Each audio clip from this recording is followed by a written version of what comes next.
प्रभु यीशु मसीह के पवित्र नाम में आप सबको सलाम। आज का जो मेरा वचन का विषय दिया गया है वो है क्रिश्चियन फैमिली, मसीही परिवार। क्योंकि जब हम मसीह कलीसिया की बात करते हैं तो मसीह परिवार बिना उन्नति करे नहीं हो सकते, क्योंकि जो मसीह में परिवार है वो उन्नति करते ही करते हैं, क्योंकि खुदा के कलाम का ये फैसला है। और मसीह फैमिली, मसीह परिवार जो है वही मिलकर के मसीह कलीसिया बनते हैं। सो मेरे अजीजों, मसीह परिवार में और हर परिवार में पिताजी, माताजी, दादी जी, दादाजी, बच्चे, बुजुर्ग, छोटे, बड़े, बहन, भाई, चाचे, ताऊ सब जो है वो होते हैं। कई बार वो अलग हो जाते हैं, लेकिन फिर भी उनका रिश्ता जो है एक दूसरे के साथ बना रहता। और सबसे बड़ा घर का मुखिया जो है वो पिता होता है। मेरे अजीजों, पिता जो है वो हमेशा अपने परिवार को, अपने बच्चों को संभालता है। माता जो है वो सबसे पहली बच्चों की गुरु होती है, जो बच्चों को शिक्षा देती है और उनको साथ लेकर के चर्च जाती है, दुआ करती है, प्रार्थना करती है। मेरे अजीजों, एक किताब जो मैं आज सुबह पढ़ रहा था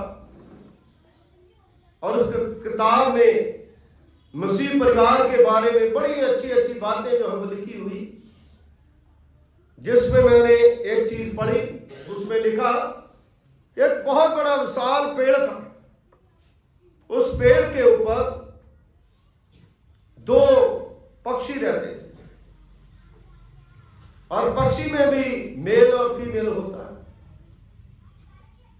और उन्होंने उनके 5 जो है वो अंडे दिए, अपना घर बनाया कहां कहां से ला लाकर, और 5 अंडे जब दिए तो 5 अंडों में से 5 बच्चे जो है वो निकले। अब वो जो दोनों ही हैं पति पत्नी पक्षी, उनको चिंता हो गई, मैं अपने बच्चों को किस तरह से परवरिश दूं, कैसे मैं इनका पेट जो है वो पालूं। वो दोनों मेहनत करते थे, उड़ारी लगाते थे, दूर जाते थे, कुछ ना कुछ उनके लिए लाते और अपना वो मुंह खोलते और उनकी चोंच में वो दाना डालते, जो भी वो खाते थे उनको खिलाते, और वो बड़े होते चले। तो मेरे अजीजों, एक दिन क्या हुआ कि जो पत्नी है पक्षी, जो फीमेल है, वो कहती है कि आज मेरा शरीर जो है बड़ा दुख रहा है, इसलिए मैं आज बच्चों के लिए कुछ भी ला नहीं सकती, आप जाइए। और पिताजी जो है वो बच्चों का जाता है, जा करके उनके लिए जो कुछ भी खाने के लिए है उन बच्चों के लिए लाता है। उसके बाद ऐसे चलता रहा। कुछ दिन पाके जो पति पक्षी है वो कहता है मेरे भी कमर दर्द होती है, मैं क्या करूं।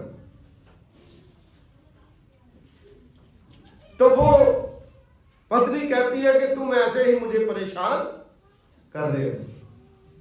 देखो, दर्द तो मर्द को भी होता है ना, उसके दर्द होती है, उसे परेशानी होती है, क्योंकि बाहर से खाना लाना, बटोर करके लाना जो है बड़ा मुश्किल है। मेरे कहने का मतलब है कि जब हर एक विश्वासी, जब हर एक माँ बाप जो है जब बच्चों के लिए वो संघर्ष करते हैं, तो कई बार जब बच्चे बड़े हो जाते हैं उन्हें दिखाई, माँ बाप को दर्द होती है, उन्हें पीड़ाएं होती है, क्योंकि जब बच्चे बढ़ते हैं तो बढ़ने के साथ माँ बाप की चिंताएं भी बढ़ जाती है, पूरी उम्र जो है उनकी निकल जाती है। मेरे अजीजों, ये एक ऐसा टॉपिक है जिसमें हम सब लोग जी रहे हैं, कोई भी इससे बाहर नहीं है। इसलिए मेरी बहनों, मेरे भाइयों, मसीह परिवार जो है वो प्यार में बंधा हुआ परिवार होना चाहिए, एक दूसरे के साथ देने वाली बातें होनी चाहिए। क्योंकि कई बार क्या होता है कि एक फैमिली में, एक परिवार में जब बच्चा कोई बर्तन तोड़ देता है तो मां बाप आकर के उसको बुरी तरह से पिटाई, है ना। अब मुझे आप बताइए कि पिटाई जो है वो ज्यादा करने से, थोड़ा बहुत तो बोलना ही चाहिए, लेकिन कई लोग बच्चों को इतना मारते हैं कि मार मार के उसका बुरा हाल, क्योंकि जितनी आप पिटाई उसको करोगे, जितना आप मारोगे, क्या उससे वो बर्तन बन जाएगा? बनेगा। तो जो मसीह परिवार है, मसीह खानदान है, वो उसको समझाएगा कि बेटा आगे से ऐसी गलती कोई बात नहीं है ना, कहीं तुम्हें चोट तो नहीं लगी। लेकिन जब मां बाप अपने बच्चों के लिए इतना सोचते हैं तो क्या बच्चे जो है उनको मां बाप के लिए नहीं सोचना चाहिए? वो कहते हैं कि नहीं, हम ही सब कुछ कर बैठे हैं, क्योंकि इंसान जो है कितना भी बड़ा हो जाए मसीह परिवार में, लेकिन मां बाप का जो रुतबा होता है वो कोई भी ले वो नहीं बन सकता। इसलिए मेरे अजीजों, परमेश्वर का वचन बताता है कि मसीह परिवार एक ऐसी संस्था है जहां पर हम सब मिलकर के एक टोली के रूप में रहते हैं, एक दूसरे की टांगनी खींचते, एक दूसरे को ऊपर उठाते हैं। मेरे अजीजों, प्रभु का वचन जो है वो हमें बताता है कि एक हम काल्पनिक प्रधान नहीं है ना। घर का जो प्रधान होता है ना, घर का प्रधान जो होता है, वो जो बाप होता है वो काल्पनिक नहीं होता, वो वास्तविक होता है। लेकिन जब हम बाहर किसी का प्रधान बन जाते हैं तो वो फिर काल्पनिक हो जाते हैं, है ना। कभी हम नीचे जाते हैं, कभी ऊपर जाते हैं, हम बैलेंस बना के नहीं रखते, क्योंकि हम अपने लिए ही सोचते हैं। मेरे अजीजों, यहां पर प्रभु का वचन बताता है कि वास्तविक प्रधान जो है वो मां बाप होते हैं, पूरी जिम्मेदारी जो है वो उनकी होती है। इसलिए वो अपने बच्चों को प्रतिदिन पारिवारिक प्रार्थना के लिए एकत्रित करते हैं। पारिवारिक प्रार्थना के लिए एक परिवार जो है वो मां बाप जो है एकत्रित करते हैं, लेकिन खुदा के लिए, परमेश्वर के लिए हम ऐसा नहीं करते। आप एक विश्वासी या दो विश्वासी, चार विश्वासी, बहुत से लोग हैं जो दूसरे लोगों को चर्च में लाते हैं। आप बताइए कितने लोग हैं जो दूसरे लोगों को चर्च में लाने की कोशिश करते हैं? क्या 2 लोगों को आप लाए एक साल में? हमारी इतनी एज बढ़ती चली गई, एक दिन हम मर जाएंगे, हमने भी मरना है, सबने मरना है। क्या हमने खुदा के लिए, प्रभु के लिए कुछ करा? ये एक वास्तविकता है, एक वास्तविकता है कि हम किस तरह से अपनी सेवा को अंजाम दे रहे हैं, काल्पनिक तौर पर या वास्तविक तौर पर। चाहे वो लीडर हो, चाहे वो पास्टर हो, चाहे वो बिशप हो, चाहे वो आम कलीसिया का कोई भी मेंबर हो, हम वास्तविक बने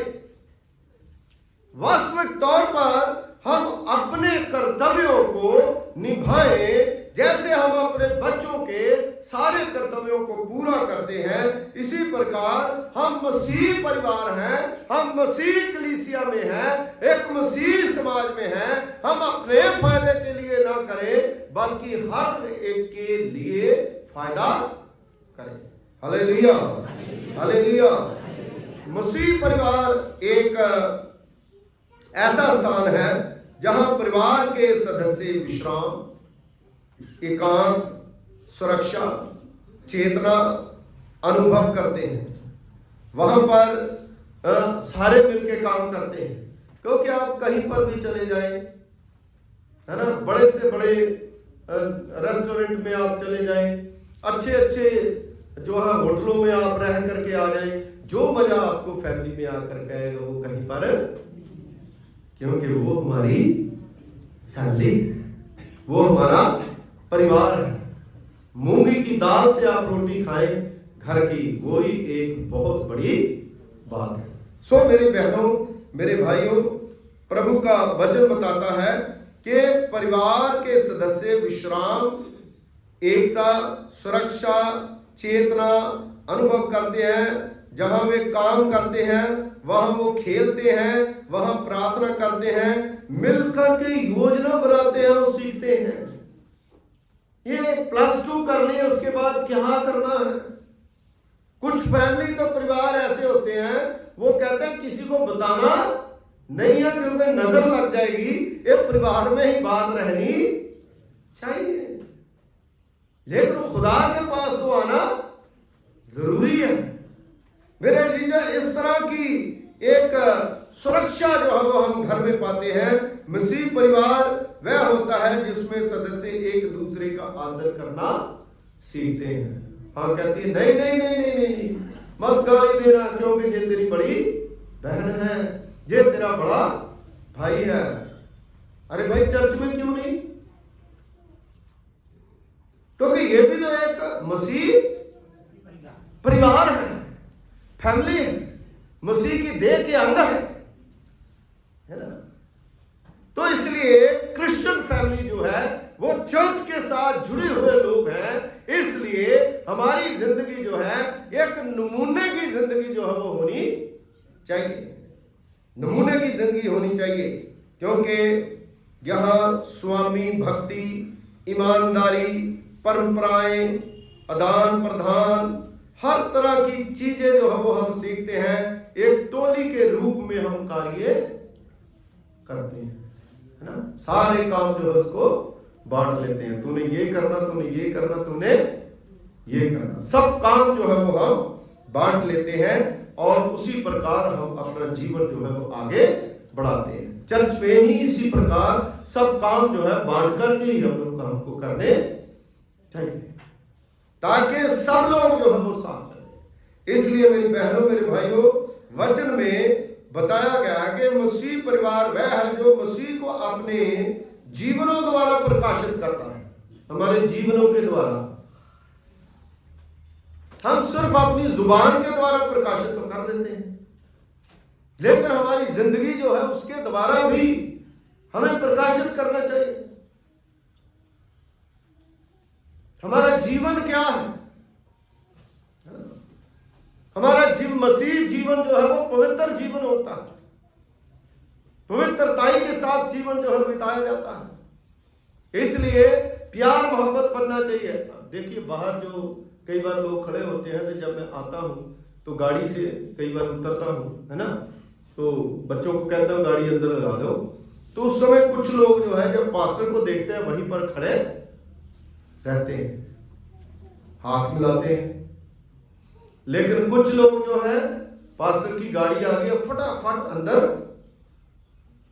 भाग जाते हैं। क्या पास्टर जो है उसके अंदर दिमाग नहीं है ना? कोई गुस्से वाली बात नहीं है, जाना तो जाओ, जिसने जाना उसको को रोक, क्योंकि खुदा ने आजाद मर्जी दी है। लेकिन उनके अंदर वो प्यार, वो मोहब्बत की कमी है।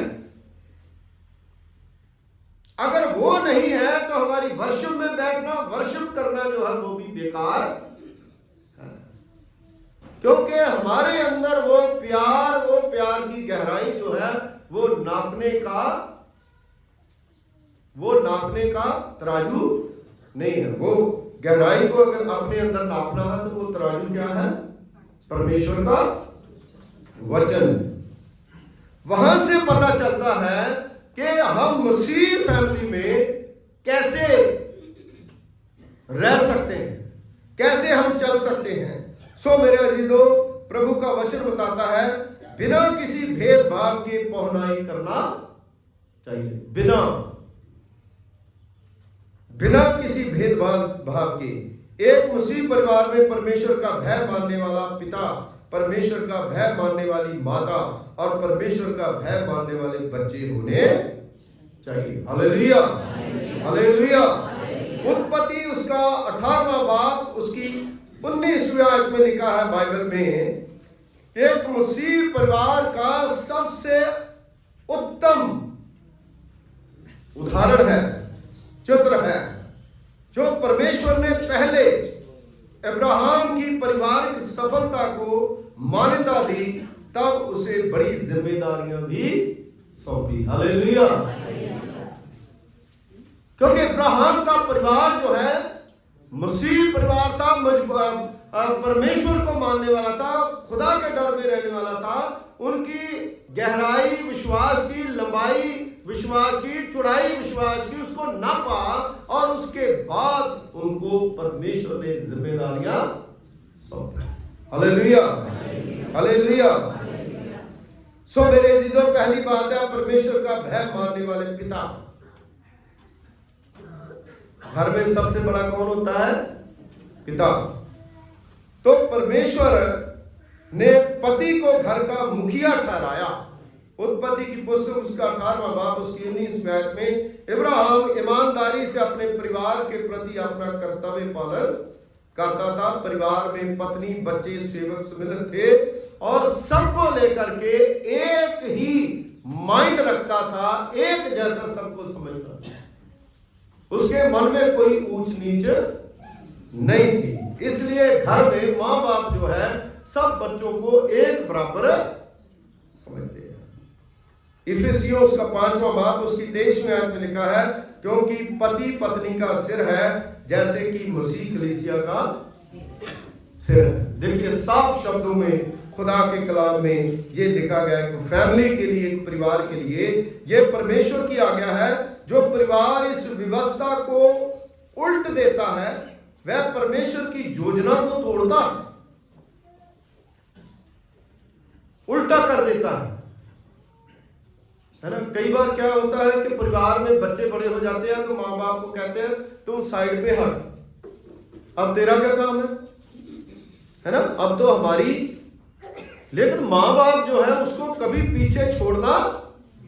मैंने कई बार गांव में, देहातों में, कई बार कई जगह पर जो है वो शादियां ब्याह जब पूरे बुजुर्ग हो जाते हैं, वो बेचारे चेयर पर पीछे बैठे रहते हैं और खुद आगे भंगड़ा डाल रहे हैं, खुद आगे सब कुछ कर रहे हैं, सब योजनाएं बना रहे हैं। लेकिन माँ बाप जिन्होंने पाल पोस करके उनको वहां तक पहुंचाया, खड़ा करा, वो पीछे नमोशी से वो हंसते तो है लेकिन उनके अंदर वो दर्द है ना।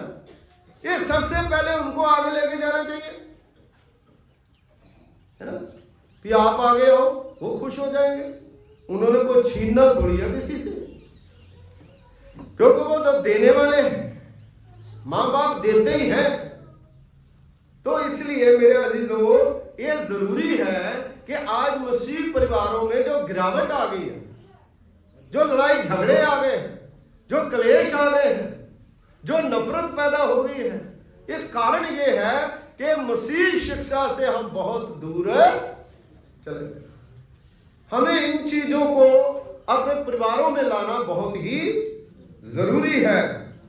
इसलिए प्रभु का वचन बताता है कि ये परमेश्वर की आज्ञा है ना, कि हम खुदा की व्यवस्था को उल्टा ना करें। क्योंकि परमेश्वर ने जब रिटर्न में मूसा के द्वारा व्यवस्था दी, निर्गमन की पुस्तक उसके 20वें बाब में, उसमें 5वां हुक्म जो क्या लिखा गया है, तू अपने माता पिता की आज्ञा का। क्यों लिखा? किसने दिया? किसी इंसान ने दिया हुक्म? ये किसने दिया? परमेश्वर ने दिया है, खुदा ने दिया है। इसलिए एक फैमिली में ये सारी चीजें उल्टी करनी नहीं चाहिए, नहीं तो परमेश्वर की योजना भी उल्टी पड़ जाएगी। इसलिए हमें ये सारी चीजें जो है वो अपने अंदर लाने की जरूरत है। ये पति का कर्तव्य है कि वे अपनी पत्नी से प्रेम करें। पति का भी कर्तव्य बनता है कि अपनी पत्नी से प्रेम करे। इफिसियों उसका 5वां बाब उसकी 25वीं आयत में, हे पत्नियों अपनी पत्नी से प्रेम रखो जैसा मसीह ने कलीसिया से प्रेम करके अपने आप को उसके लिए दे दिया। मतलब कहां तक, मतलब पति जो है उसको पूरी कोशिश करे कि अपनी पत्नी को भी वो खुश रखे। अगर पत्नी खुश होगी तभी तो बच्चों को संभाल, है ना। अगर मैं निकलूं अपनी पति की पटाई करके पत्नी की, है ना, तो वो क्या करेगी, वो फिर बच्चों की पटाई करेगी, है ना। ये तो फिर गड़बड़ हो गया। इसलिए उल्टी गंगा नहीं बहनी चाहिए। सीधा जो परमेश्वर का वचन हमें बताता है उसके अकॉर्डिंग जो है वो हमें चलना चाहिए। ये सारी चीजें जो है वो आज हम देख रहे हैं, ऐसा हो रहा है। घर टूट रहे हैं, परिवार जो है वो टूट रहे हैं। इसलिए आज भी समय है कि हम परमेश्वर के मुताबिक अपने आप को ढाल लें। पहला कुरिन्थियों उसका 13वां बाब उसमें लिखा है महान प्रेम के बारे में। ये महान प्रेम जो है किसी भी प्रकार की कोई बीमारी हो, तंगी हो, तकलीफ हो, परेशानी हो, मिलकर के उसका हम सामना करें ताकि वो सारी चीजें जो है वो ठीक ठाक रहे। हम खुदा के साथ चले, परमेश्वर के साथ चले और परमेश्वर जो है वो हमारे साथ वफादार रहता है। पति के लिए आवश्यक है कि वह अपनी पत्नी के प्रति वफादार रहे। पति जो है उसको भी वफादारी के साथ जो है अपनी पत्नी के साथ रहना चाहिए, क्योंकि हम ऐसे युग में रहते हैं कि यहाँ पर जल्दी ही लोग गिर जाते हैं। जल्दी लोग जो है वो गिर जाते हैं। खुदा कहते हैं कोई नहीं, देख लेंगे, संडे को जाके माफी मांग लेंगे। ये ऐसी चीजें जो है वो हमारी जिंदगी में, जैसे लकड़ी को दीमक लग जाता ना, तो दीमक लगते फिर सारी, है ना, सारी जुगाड़ जो है उसको खराब कर देता, तो वो किसी काम की नहीं रहती। इसलिए हमने उससे बचना है और हमने परमेश्वर की मर्जी को पूरा करना है और परमेश्वर जो हमें परामर्श दान देता है उसको हमने सीखना है और उसी के अकॉर्डिंग अपनी जिंदगी जो है उसको व्यतीत करना है। मसीह पति सदा ही अपने जीवन में मसीह को प्रथम स्थान देता है। पहला स्थान जो है घर में किसको देना चाहिए? परमेश्वर को।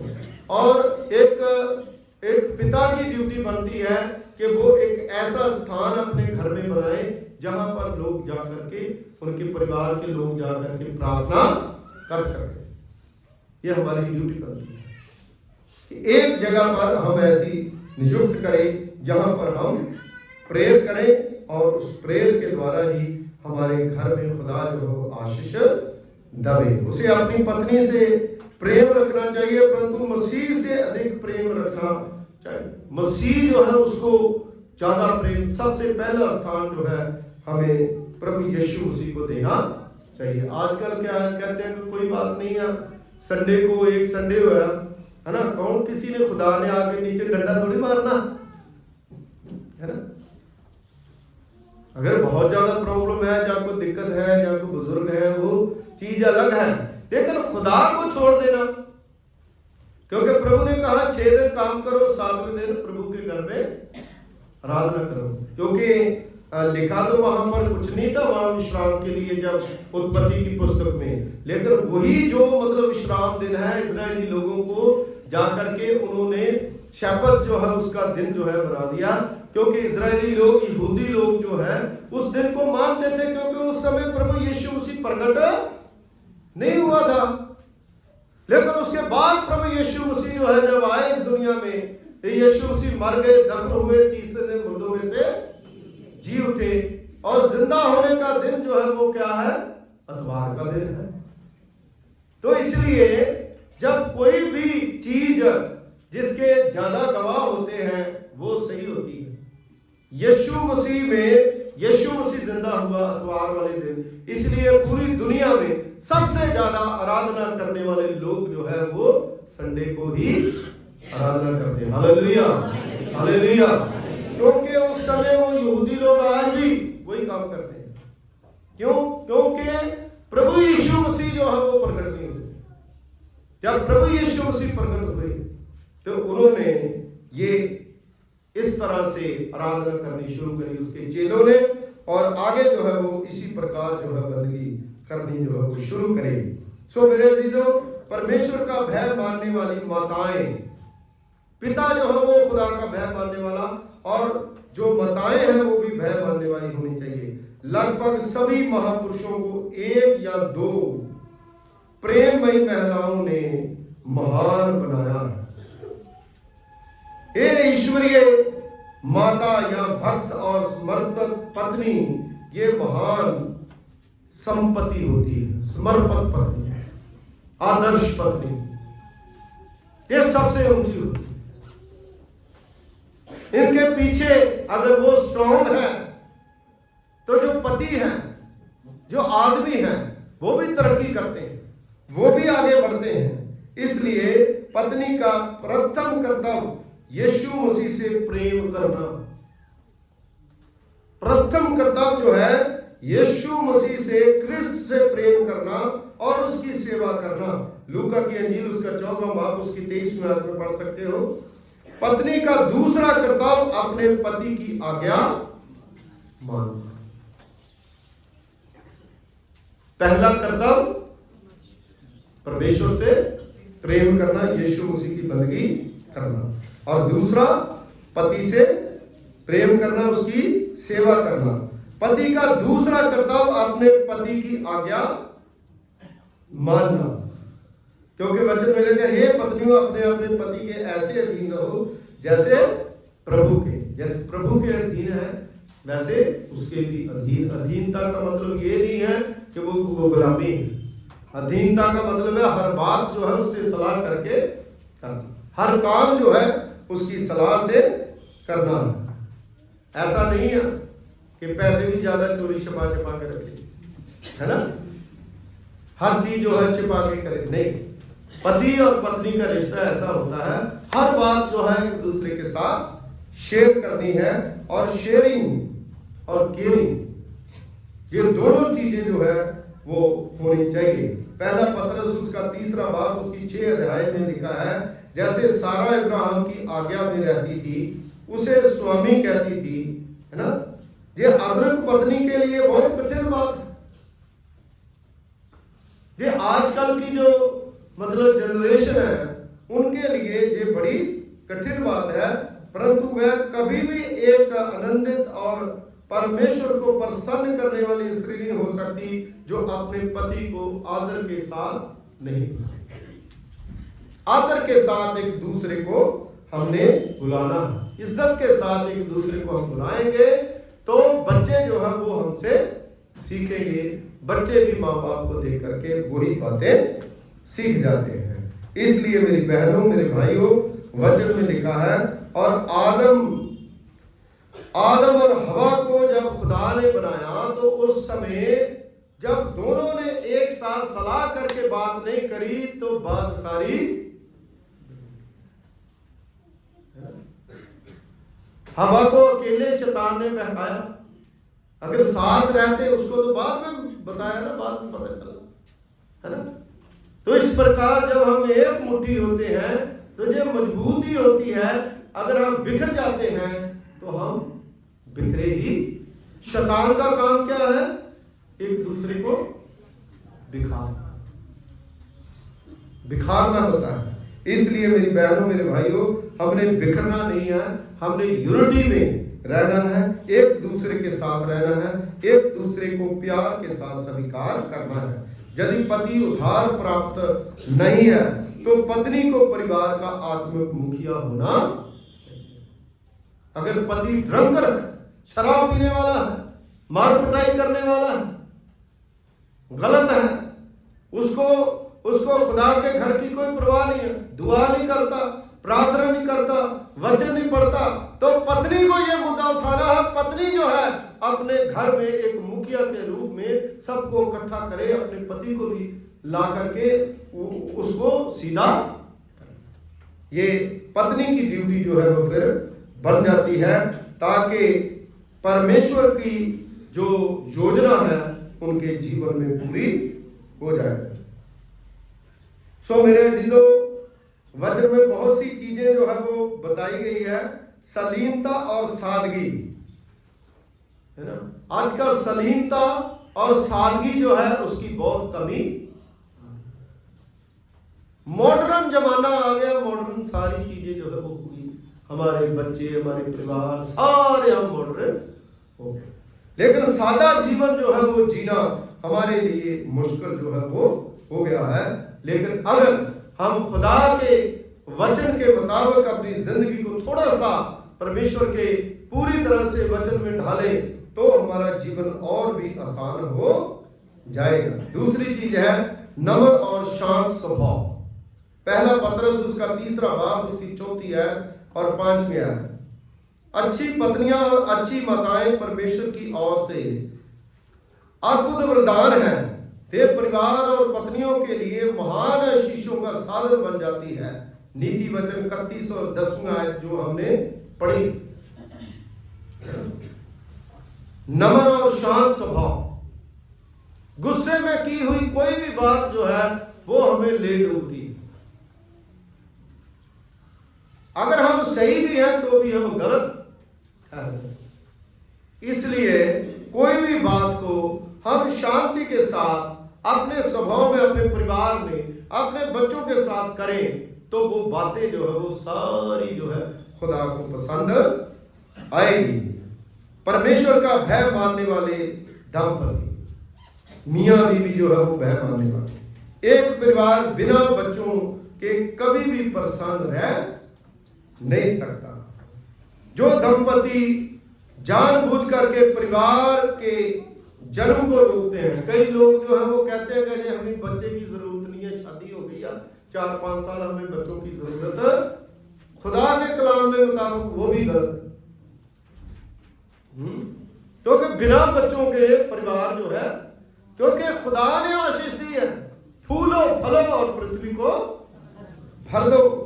बिना बच्चों के हमारा परिवार पूरा नहीं होता। तीतुस की पुस्तक उसका 2 बाब उसकी 4 आयत में दंपतियों का ये कर्तव्य है कि वे अपने बच्चों को छोटी आयु में ही परमेश्वर के पास लाएं, संडे स्कूल में लाएं, उनको सिखाएं, परमेश्वर की बातें सिखाएं। बड़े होकर भी कभी भी भूलेंगे नहीं। नीति वचन उसका 22वां अध्याय उसकी 6 आयत में 6 आयत में लिखा है, लड़के को शिक्षा उसी मार्ग की दे कि जिसमें उसको चलना चाहिए और वह बुढ़ापे में भी उसे ना भूलेगा। हालेलुया। दंपति अपने बच्चों को संडे स्कूल में लाएं, गिरजे में लाएं, बच्चों को बाइबल की कहानियां सिखाएं, पारिवारिक प्रार्थना में उनको हिस्सा लेने के लिए उनको अगुवाई करें। जब बच्चों को बैप्टिज्म होता है, एक फैमिली को बुलाया जाता है, वो लोग कहते हैं कि हाँ जी हम अपने बच्चों को लाएंगे, बंदियों में लाएंगे, वो करेंगे। उसके बाद बड़े हो गए हैं, पादी साहब कहते हैं कि आप बच्चों को लाते क्यों नहीं? नहीं जी बच्चे मांगते रही जी। तो किसकी ड्यूटी है? कौन करेगा हमारे लिए? हम लोगों की ड्यूटी बनती है कि हम अपने परिवार को इकट्ठे करके रखना है कि खुदा के घर में उनको लाएं। व्यवस्था विवरण उसका 32वां अध्याय उसकी 46वीं आयत में वचन में लिखा है, एली को इसलिए दंडित किया गया क्योंकि वह अपने बच्चों को अनुशासित कर अपने अधिकार में नहीं रख सका। एली जो जाने है ना, क्योंकि वो अपने बच्चों को अनुशासन में नहीं रख सका, इसलिए उसे दंडित किया गया। हर उस इंसान को जो अपने बच्चों को खुदा से नहीं जोड़ता, परमेश्वर के साथ नहीं जोड़ता। परमेश्वर कहता है कि मैं तुम्हें पसंद नहीं करता। इसलिए ये जरूरी है कि हम खुदा के साथ अपने परिवार को, अपने बच्चों को जोड़े। सर्वप्रथम बात यह है कि धार्मिक दंपति अपने बच्चों के लिए प्रार्थना करें, क्योंकि जॉन वेस्ली जो मैथोडिस्ट चर्च का फाउंडर है, सुजाता उसकी पत्नी सुजाता, और उसके 14-12 बच्चे थे, और वो सारे बच्चे जब रात को सो जाते थे 5-5 मिनट के लिए अपने बच्चों के पांव की तरफ जाके दुआ करती थी, फिर खुदावंदा मेरे बच्चों को अकल, दिलाई और बुद्धि देना। तो तभी जो है खुदा ने इतनी आशीष दी। हन्ना जो है वो दुआ करने वाली थी, तभी उसको बेटा जो शैमुएल मिला, कई वर्ष जो है वो न्याय करता रहा, उसको बड़ी अकल, दिलाई और बुद्धि परमेश्वर ने दी।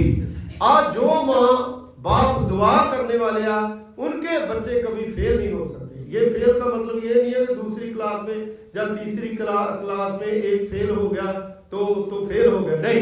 फेल वो होते हैं जो कोशिश करनी छोड़ देते हैं, वो कभी फेल नहीं होते जो लगातार कोशिश करते रहते हैं। स्पाइडरमैन जो है वो ऐसे थोड़ी ऊपर चला गया, है ना। स्पाइडरमैन तो कई बार गिरा होगा, कई बार, तभी तो वो जाके उसने सारा कुछ सीखा। तो इसी प्रकार एक परिवार में डरना नहीं है ना। आप मेडिकल कर रहे हो, आप नर्सिंग कर रहे हो, आप बीएससी नर्सिंग कर रहे हो, आप एमएससी कर रहे हो, आप बड़ी बड़ी डिग्रियां ले रहे हो, अरे 1 साल फेल हो गया तो नो प्रॉब्लम, दोबारा ट्राई करो, दोबारा ट्राई करो, और जब ट्राई करेंगे आप तो खुदा जो है वो आपको वो मंजिल जो है जरूर दे देगा। Hallelujah, hallelujah. ये मसीह परिवार में स्पिरिट जो है वो होनी चाहिए कि हमारा प्रभु जो है वो हमें वहां तक लेकर के जाएगा। परमेश्वर का भय मानने वाले बच्चे, निर्गमन उसका 20वां बाब उसकी 12वीं आयत में, तू अपने पिता और अपनी माता का आदर करना, जिससे जो देश तेरा परमेश्वर यहोवा तुझे देता है उसमें तू बहुत दिन तक रहने। देखो कितनी बड़ी बात जो है खुदा ने कही। इजहार के उत्पत्ति उसका 22वें अध्याय के अनुसार, बिना कुड़कुड़ाए लकड़ी उठा करके ले जाने के द्वारा अनुकरणीय उदाहरण प्रस्तुत है। जो इब्राहिम का बेटा, जिसको परमेश्वर ने कहा था कि इब्राहिम, जिससे तू सबसे ज्यादा प्यार करता है, अपने बेटे को बलिदान होने के लिए दे इजहार को।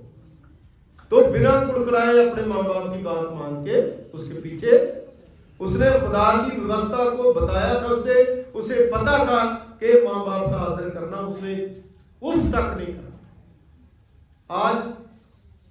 आज घर में देखो, है ना, गुस्से से कोई बोल के देखो, प्यार से बोलो कि बेटा पानी ला, तो पानी लाएगा, चाय बना तो चाय बनाएगा, कुछ काम करे तो काम।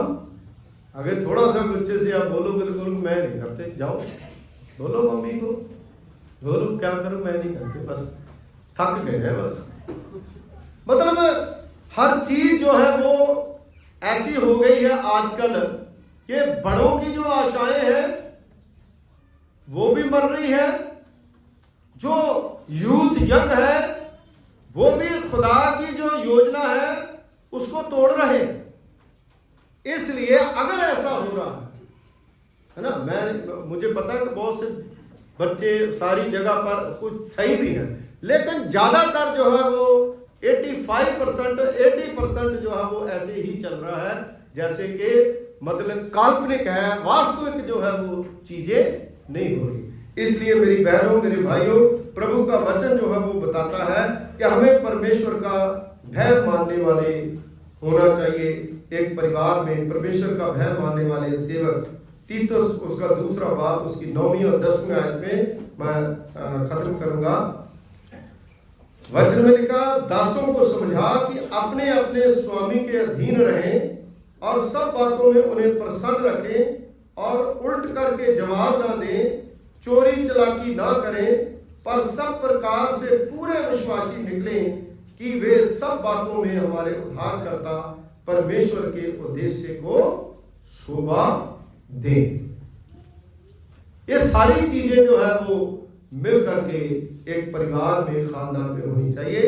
और एक सफल मसीह जो परिवार है, इसका रहस्य है पारिवारिक प्रार्थना की वेदी में निहित है।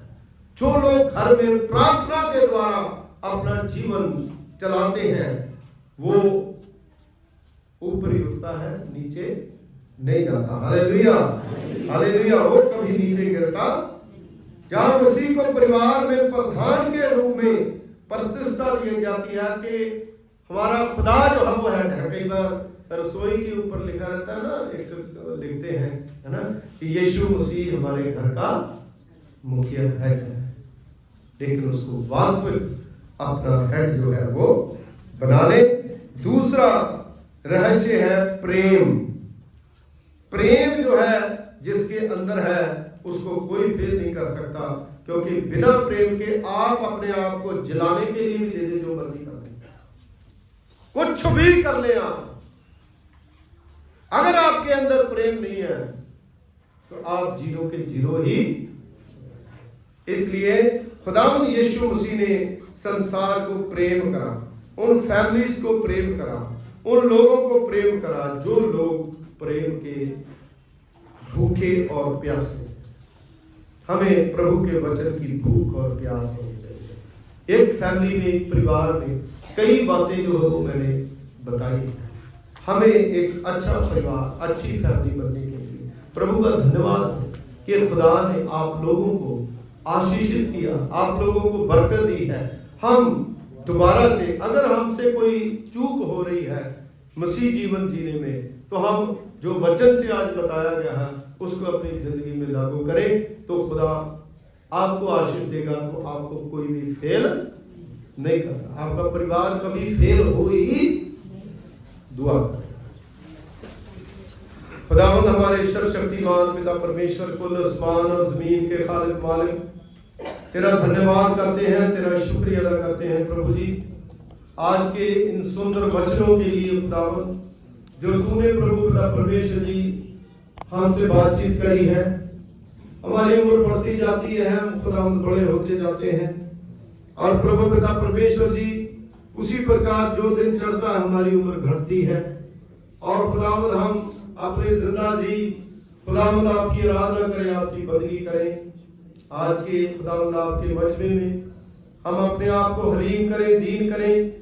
बहुत सी ऐसी बातें हैं जो प्रभु पिता परमेश्वर जी हमें नहीं करनी चाहिए, और खुदावंद उन बातों को खुदावंद हम दूर करें, और प्रभु जी हम मिल करके एक साथ खुदावंद आपके काम के लिए, आपकी महिमा के लिए इस्तेमाल किए जाए। मसीह खानदानों, मसीह परिवारों को आप ब्लेस करें, ताकि ये मेथोडिस्ट परिवार प्रभु जी दिन दुगनी रात चौगनी तरक्की करें। आपने हमारे लिए क्रूस पर बलिदान दिया, और प्रभु पिता परमेश्वर जी तीसरे दिन मुर्दों में से जी उठे। दुनिया में पहली और लास्ट घटना ये आप जिंदा हुए, उस खुदा की हम आराधना करते हैं।